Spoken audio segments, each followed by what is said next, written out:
Apalagi kalau punya visi misi yang berbeda gitu ya. Oh, jadi Visi sebagai misi business owner sama eh, investor ini harus punya satu visi misi yang sebaiknya sama? begitu di awal, dari awalnya Oh, gitu. oke. Tapi kan nggak bisa kan langsung ketahuan di awal gitu ya. Iya, iya. Tiba-tiba di tengah dia punya.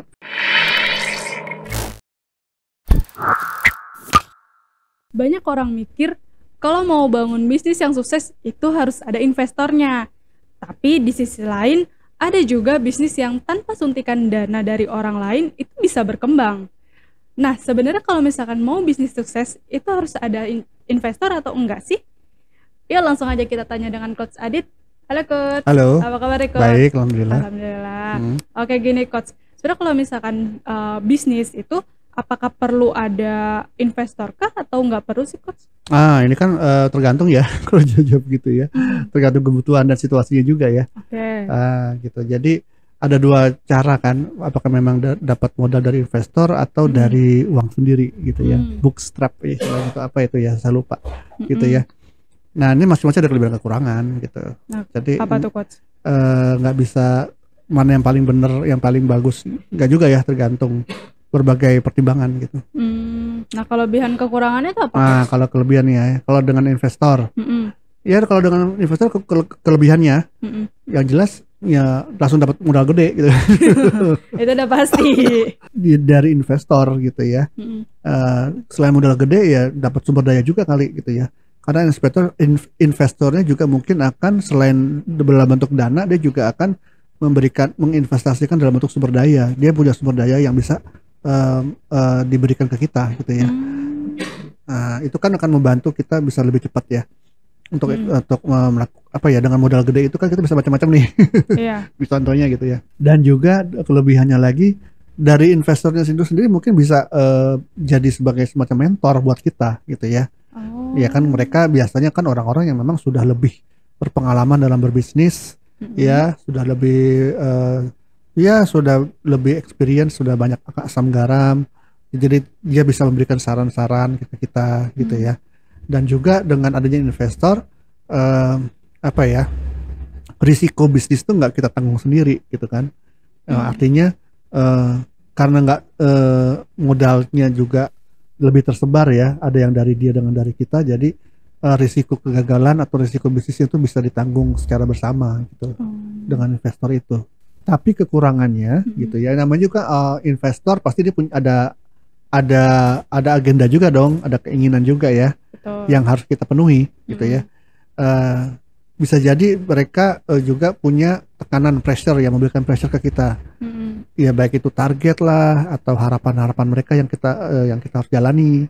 Jadi Mm-mm. kita juga nggak punya kendali penuh nih dengan bisnis yang kita sendiri gitu ya. Mm. Karena ada kepentingan investor yang harus harus diikuti juga gitu kan. Mm. Karena kan perjanjiannya seperti itu. Pasti kan mereka juga ada keinginan yang mereka harus penuhi gitu ya. Iya betul. Ya, jadi kendali penuh jadinya ya apa maksud saya, mungkin nggak punya kendali penuh lagi dalam menjalankan bisnis kita. Terbagi ya. Iya, terbagi. Dia yang bisa kontrol gitu kan. Mm. Ya, gitu. Mau nggak kita begitu gitu kan? Mm. Ya. Yang kedua mungkin bisa terjadi konflik. Ya, Konflik di. konflik dengan investor. Oh. Ya dong, gitu ya. Karena tadi ada pressure segala macam gitu. Mm-mm. Apalagi kalau punya visi misi yang berbeda gitu ya. Oh jadi Visi misi sebagai business owner sama eh, investor ini harus punya satu visi misi yang sebaiknya sama. begitu di awal, dari awalnya Oh gitu. oke. Tapi kan nggak bisa kan langsung ketahuan di awal gitu ya. Iya iya. Tiba-tiba di tengah dia punya visi yang berbeda nih dalam Mm-mm. bisnis kita gitu, tapi Mm-mm. visinya dia punya visi visi maunya dia gitu kan, Mm-mm. susah juga dong gitu ya. Jadi kalau misalkan kita bangun bisnis dengan investor tuh sebenarnya kayak investor ini punya apa ya? Ada keterlibatan Iya, saat kita bikin strateginya, visi misi segala macamnya selama jalan bisnisnya ini. iya, jadi bisa apa ya, bisa ada intervensi nih dari investor gitu loh ya Hmm. kan. Mm-mm. Karena ujung-ujungnya investor kan mau uangnya cepat balik dong. Iya.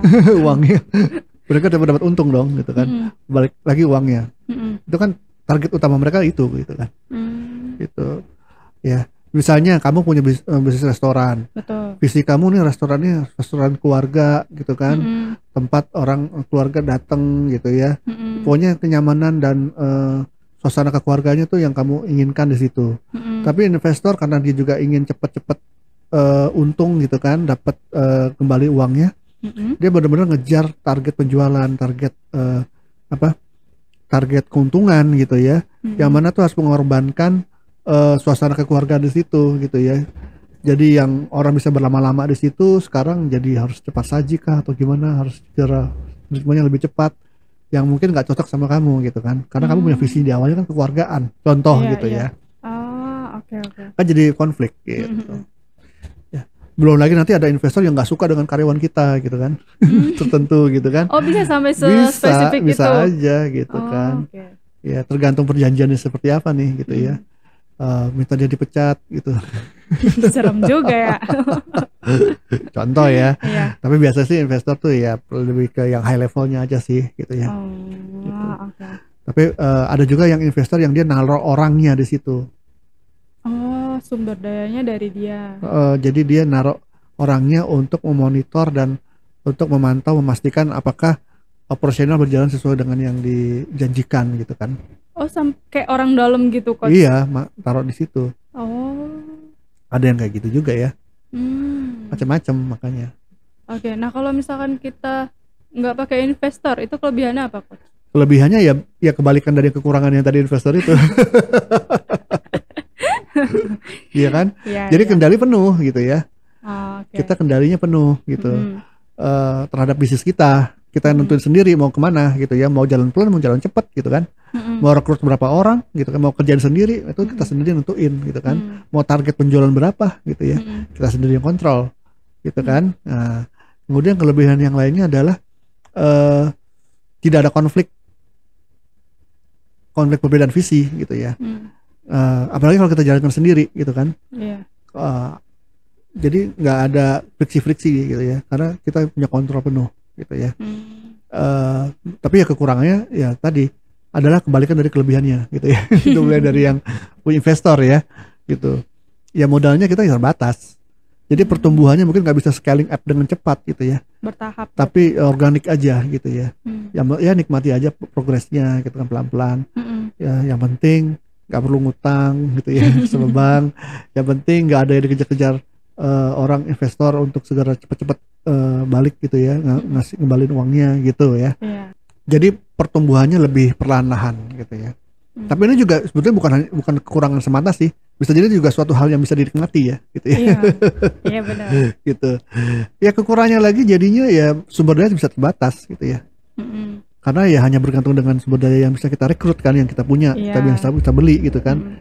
Nah, dan kita nggak ada tempat untuk kita jadi punya mentor gitu ya. Ya kita bisa cari mentor di tempat lain gitu kan. Tapi mungkin nggak akan seintens kalau yang punya kepentingan juga gitu kan, mentornya gitu. Contoh gitu ya. Jadi itulah kelebihan kekurangannya kalau antara dengan investor atau tanpa investor atau dengan modal sendiri. Oke. Nah sebenarnya kapan sih waktu yang tepat untuk kita tuh memutuskan kita mau pakai ya investor nih?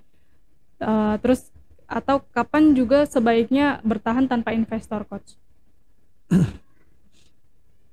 Jadi kapan pada saat kita perlu investor?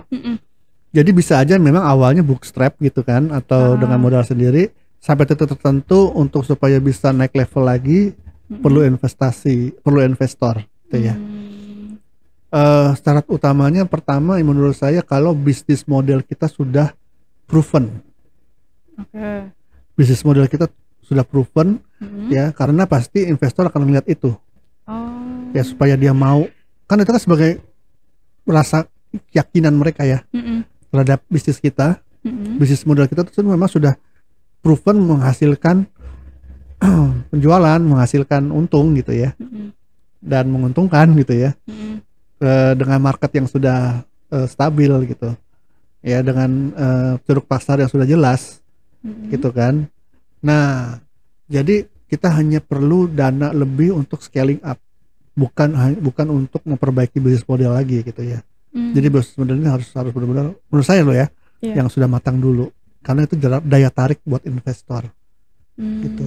Kalau misalkan gini, Coach, kita lagi ibaratnya sebagai business owner ya, Coach ya, berada di ambang pengen scaling up bisnis, tapi di sisi lain kita butuh investor karena butuh dana atau sumber daya, tapi di sisi lain kayak kita mempertimbangkan kalau misalkan ada investor itu nanti kayak keterlibatan penuhnya sama bisnis kita tuh jadi kayak mungkin 50-50 atau gimana gitu kan Coach. Nah itu kalau misalkan kita lagi diambang itu gimana Coach?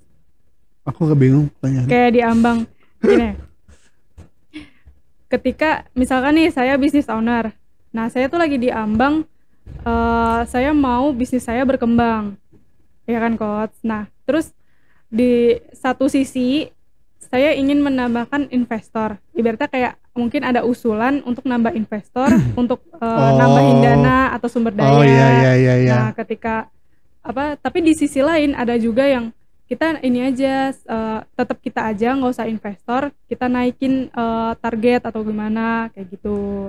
Iya. Jadi gini, itu bisa terjadi kalau ini juga sebetulnya salah satu alasan lain kita butuh investor.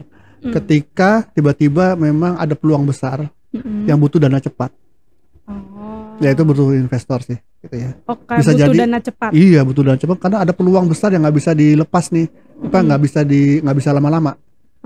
Ya misalnya tuh ada project gede gitu kan. Yang harus segera dikerjakan.